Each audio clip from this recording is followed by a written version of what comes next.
presentation.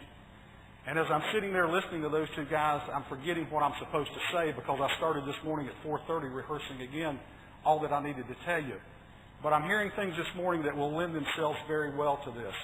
I also had planned to stand behind this podium because if this is being recorded and make me look thinner for those that get to watch this going back into the office.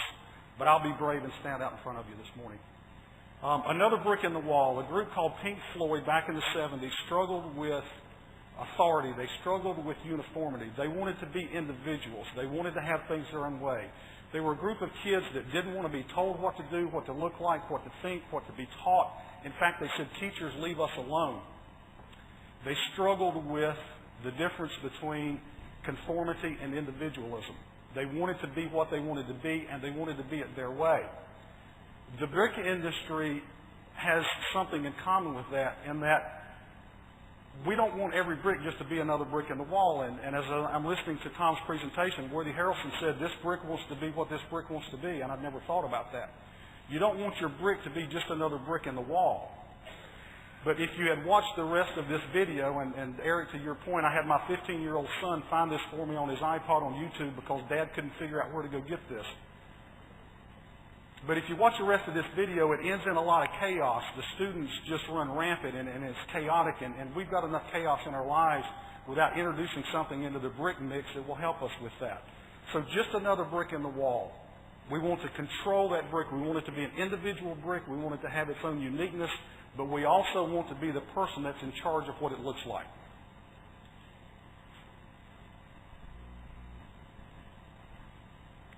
So I want to talk about through body colorants. I want to talk about the product, the process, and of course the payback. We've heard this morning about the changing demographics. Eric and Tom did a masterful job on expressing to us the challenge that's ahead of us. We know the demographics. We've got the why. We also know about the market share and product development. And as we saw in some of the video clips in Tom's presentation, a lot of you guys are already addressing the needs to make different colors and to change the way we've always done something. The Baptists are great for that. We've always done it this way. There's a time for us to change and move forward in our thinking. A lot of you have accepted that at this point. So we know the why and we know the what. What I want to talk to you this morning about is how do we do this? How do we implement the structure in our plants that allow us to come to this challenge, meet this challenge head on, and that we can be profitable and that we will come through the current economic situation and we'll all come out the other side of this tunnel together. So who of you need to change? I think there are three groups of people here. Most likely there are groups that you're already doing through body colorants. It's been a part of your product line for years. You've got some type of automation. You're doing it manually. You're in some phase of doing these things. What you need to do is find a better way to implement this so that you can become more efficient and more repeatable and more consistent and then ultimately more profitable. There's another group of you here that are probably in an area where you haven't done the through body colorants that we're going to talk about, but two things are going on, and I very much appreciate the one gentleman that mentioned this. There's a customer request. We're getting asked from our customers in the industry to help them do things that 3 or 4 years ago we weren't talking about because we were too busy to do these things. Your customers are coming to you and saying, we'd like a more diverse line of product. We'd like to have some different things. We want some more individuality in our brick. So your customer requests are driving you to do these things. And then that always present salesperson, and I'm a marketing guy, so I can say this without any fear from the rest of you salespeople. That sales guy that says, if I just had this thing, man, we could sell so many of those. Okay? So you've always got that in the background. And then some of you are plants that you've got a single body. You don't do through body colorants. You've never considered it. It's not part of your market niche. But if you'll bear with me for the next 10 minutes or so, I think you'll find that you may be going in that direction, whether that's where you are or not at this particular point. Through body colorant application is comprised basically of two major areas. The first thing you've got is product selection. Do you do a dry or do you do a liquid? We've got two gentlemen that have already been on this platform. Their businesses are in helping you decide what product is best for you, what works in your region. We've heard a lot about these things being regionally controlled. We've already got the expertise in the industry for that. That's not what we do. What we want to do is help you figure out, once you've decided what product, how do you deliver it? We are in the delivery business. That's what our system does for you. You need to take these additives and you need to deliver them in a calculated, in an appropriate fashion. You don't want this random chaos that comes through the rest of the video from Pink Floyd. You've got dry powders. How do you deliver those? Basically two ways. You can have a Wade Ridge type feeder or a Lawson Wade feeder that's intelligent enough that when you tell it to do something for you, it gives you a response back. You're able to track it, you're able to control it, you're able to be very consistent with it. Some choose to use a simple auger feeder or a vibratory type feeder, and that's okay. The challenge that it gives you there is you spend more time with someone in personnel or on staff monitoring that device and making sure it's doing what it's supposed to be doing. So even though the other automation is more expensive, oftentimes in the long run, it's a much better solution for you. The key to this, though, is if you want this to be done in a continual process, you need to tie these additives that we're talking about to some known thing. We call it calculated dry feed rate in the Pugmaster systems. You've got to hook it to something that you can keep track of and understand. If you're talking about a liquid application, very key. You work with Eric's group or Tom's group, they're going to give you something called specific gravity. You've got to maintain that. We can design the best delivery system for you, but if we put the right amount in and it's the wrong batch, you're still going to get the wrong color. So it starts, the key to this is mixing these things up front. How do you go about that? You need delivery tanks, you need mixing tanks, you need day tanks. You need to think all through this process and decide which is the best for you. And then what we do is we help you deliver that, monitor, and measure it. Now, how do you make the decision on which product you're going to use? Well, it may be market-driven. It may be the ability that currently it's easier to get the dry products than it is the liquid products. And again, we've got people here that understand that. So a lot of these things are market-driven for you. Product grading. Grade A brick is, of course, what everyone's shooting for. That matches the master. It's exactly the premium quality that you're looking for.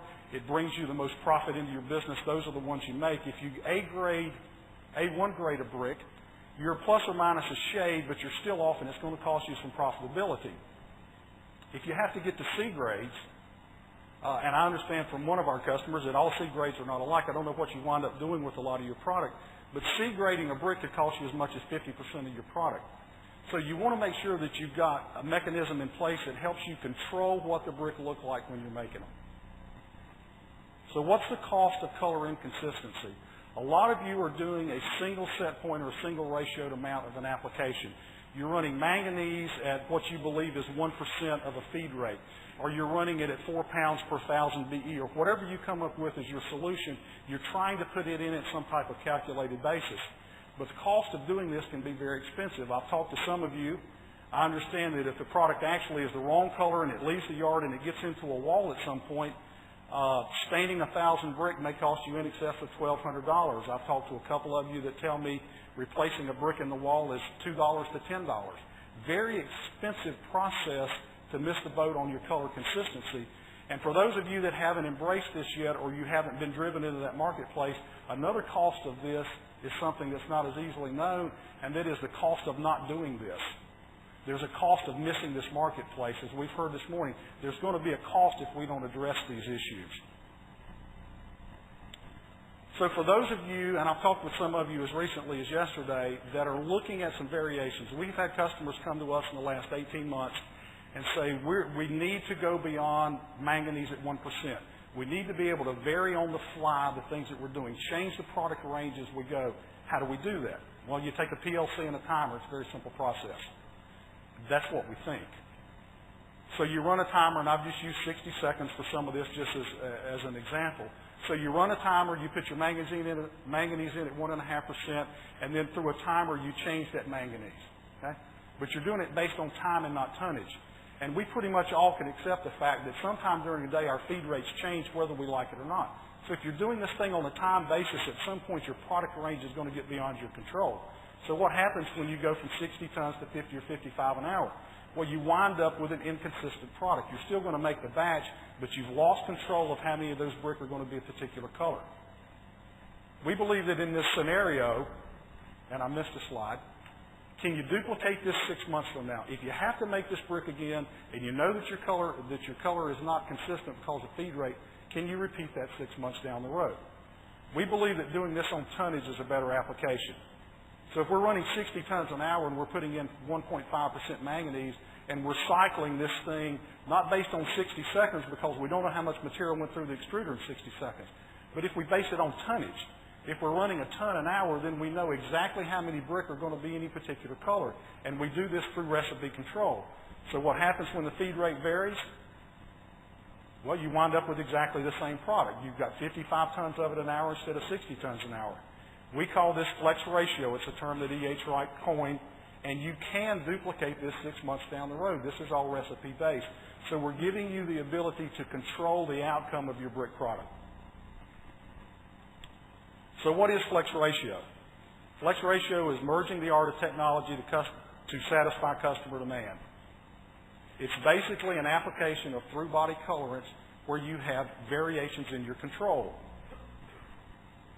You want to do this for accuracy. I hope we're all interested in these things. Accuracy, consistency, and repeatability.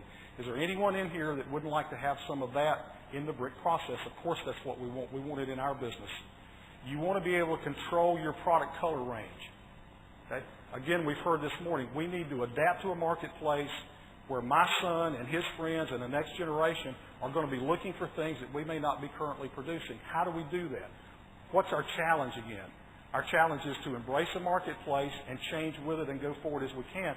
How do we do that? You guys want to be able to manipulate things. Some of you are doing a good job with this. Some of you we're working with currently. You own our systems. But a lot of you haven't gotten there yet. We want to let you know that there is an opportunity there. You want to be able to change the color on the fly. This may be a new concept to some of you, but others of you are already doing it. I want to run my manganese at 1%, and then at some amount of tonnage, I want to change it to 1.5%. I want to affect the product range on the fly. Or I may want to run manganese, and I may also want to run an iron oxide product, and I want to run those concurrently. And I want to shift when those come and go. But if I do it based on time, again, I'm locked into that. My feeder and my feed rate have to be the same, and we all know that our feed rate changes throughout the day for a myriad of reasons. So if we tie that to a recipe that's tonnage-based and not time-based, then we've got something that 6 months from now, we can pull a recipe up, we can plug that into the system, and we can reproduce this product. So why do we want to do this? Why do we want to go through the time and the experience and the heartache and the trouble to implement some of these things to address the challenge? These two gentlemen have said we really don't have much choice. That's where the marketplace is going. We need to embrace this. We think you need to do it for a couple of reasons. You need to accommodate current orders. Some of your customers are pushing you to do this now. You want to be able to do new orders. Anyone here doing product now that they didn't do 3 years ago or 4 years ago? Any of you doing business in a fashion today that you weren't doing it 3 or 4 years ago? Anybody taking a 50,000 brick order that you wouldn't consider 4 years ago? Of course you are. Everyone is having to change and adapt to the marketplace. So we're looking for repeat business and to accommodate what's current. And why are you doing this? What are you trying to accomplish? You want a return on your investment. You want to be sure that you're putting money in that you can get money back from. Okay? Otherwise, why would you do that? We're all business people here. We want to be sure, as E.H. Wright Company invests in new technologies and working with other people in the industry, we're doing it because we're looking for a return. We want to survive through this. We want to be here. We want to be with you at the end of that tunnel. And we're all in the same place as far as why we make the investments. This next slide, hopefully, if it works well, I think it's the next one, is an indication. It's a video of our system, lasts about 60 seconds. And hopefully, because I don't have a pointer I can use, if you'll follow the mouse, I'll try to describe to you what we're going on. But what I'm going to show you is the ability of a system to automatically change. I'm going to run a certain amount of material. I'm going to put manganese in a particular rate, and then on the fly, I'm going to shift that rate. I'm going to change it up. I'm going to change it down. I'm going to cut it on and off. I'm going to introduce my iron oxides. Whatever I'm going to do, we've got the ability to do that. So let's see if this will function for us. If you'll notice in the lower right-hand corner, if this will run,